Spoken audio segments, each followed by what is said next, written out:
G'day, Shane Dowling here from kangaroocourtofaustralia.com. Now, I want to talk to you about an article I'll be publishing tomorrow in relation to the estimated $5.5 billion it's going to cost Australia to renege on its submarine contract. Now, that figure was disclosed on last Friday in a Senate estimates hearing, and that's a lot of money to be poured down the drain for nothing. And what needs to be looked at here is not the fact that it is being poured down the drain, is who's actually getting some of that $5.5 billion. I can tell you for a fact that two of the people at least are Prime Minister Scott Morrison's good friends, Peter Costello and David Gazard. That's a fact. They're going to make some money out of it. How much? We don't know at this point.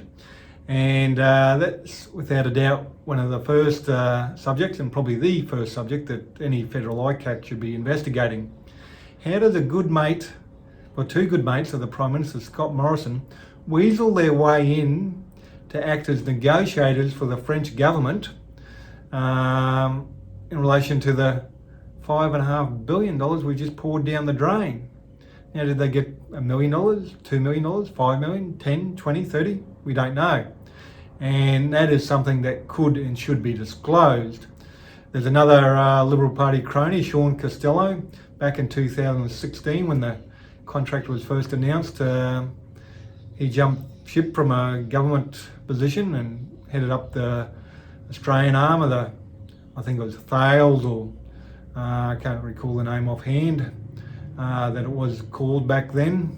But it's had a couple of name changes over the years. The French company that ultimately was going to build the submarines. Now, I've been reporting about this since 2016. The company, specifically Thales, which sits behind the various structures that the French government is the ultimate majority owner, they've had a history of bribing, or allegedly bribing, Malaysia and also South Africa to win submarine contracts. Now, how it fell over is another question that needs to be answered. To me, it looks like that potentially Scott Morrison, knowing for a fact that his good mates David Gazard and Peter Costello, the chairman of Channel 9 and former federal treasurer, he knew for a fact that they were benefiting financially from the deal. Now, that was originally reported by the ABC, an article they published in 2019, that Scott Morrison and the French president, Macron, had decided to finalise a negotiation at the senior level, Prime Minister to President, because even though it had been announced in 2016 that France had won the contract, it hadn't been finalised. So they announced that they were going to finalise it. And lo and behold, somehow Scott Morrison's good mate David Gazard managed to weasel his way in for a piece of the action. It was also reported then that he'd be advising on the contract on behalf of the French. Now, what he was going to do, and what he did do, was use his company, ECG Advisory Services. They've got a few companies. I think there's another ECG, well, there is another ECG company. But one of the major shareholders of ECG Financial Services, or Advisory Services, was none other than Peter Costello, which wasn't disclosed in the ABC. I did investigation, a fair bit of investigation on that matter, and lo and behold, Peter Costello's name came up. Now, if you have a good look at the history of Prime Minister Scott Morrison, two of his closest advisors have been David Gazard and Peter Costello when he's had his chops at taking over the leadership of the Liberal Party. Originally, he was going to have a go, I think, back in 2015, but decided not to. I think that was when Malcolm Turnbull took over. He was getting advice from David Gazard and Peter Costello, and he decided to bite his tongue at that time. And ultimately, I think it was 2018, he did have another crack at it.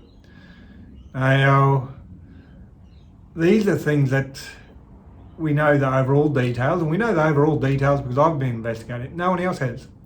That original report by the ABC in, I think, 2019, no one else has followed it up. I did company searches, etc. Now, all the details actually outlined in my new book, The Gazard Letter, Part 2, Australia's Corrupt Prime Ministers, which you can get a good opportunity to plug that.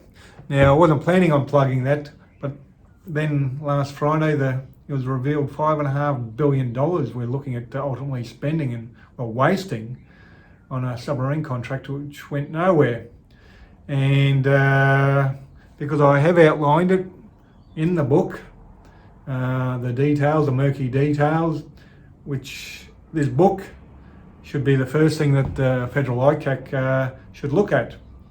And ultimately that submarine contract is what they should look at. Because there's a lot of unanswered questions. Question number one, how much were Peter Costello and David Gazard ultimately paid? Are they still getting paid? Because the ultimate settlement hasn't been finalised. It was revealed last Friday, Friday the 1st of April. Hasn't been finalised. So David Gazard and Peter Costello are still being paid to finalise it. One, how did they originally get on the, how did they originally weasel their way into the deal? You know, did the French, look up the white pages, submarine advisors in Australia? Or did they do a Google search and David Gazard and Peter Costello's name come up? Of course they didn't. Without a doubt, Scott Morrison has had a major impact, a major influence on making sure David Gazard and Peter Costello were employed by the French to negotiate the final settlement on the contract. That is a fact.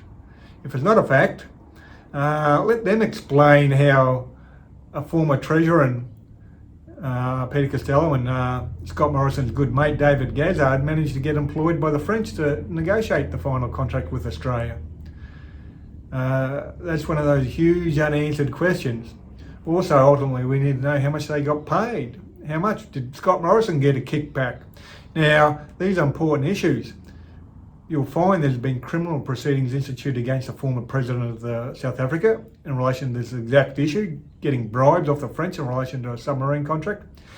And there's been similar allegations, I don't know if he's faced charges yet, the former Malaysian Prime Minister, who also got one of his best mates to become an advisor in a deal negotiated with the French in relation to a submarine contract. Now, I'll be writing about this on my website tomorrow on kangaroocourtofaustralia.com. So make sure you visit that and you'll be able to get further details. And if you want to know all the details, like I said, it's all in my book, The Gazard Letter, Part 2, Australia's Corrupt Prime Ministers, which you can get on Amazon, other bookstores at the moment. It's cheapest on Amazon, $44, and free delivery. Other than that, make sure you visit my website, Kangaroo Court of Australia, join up for the free email subscription. That way you'll be notified anytime there's a new article on there. And also please subscribe to my YouTube channel, Twitter account, etc. Other than that, thank you for your time and have a good day.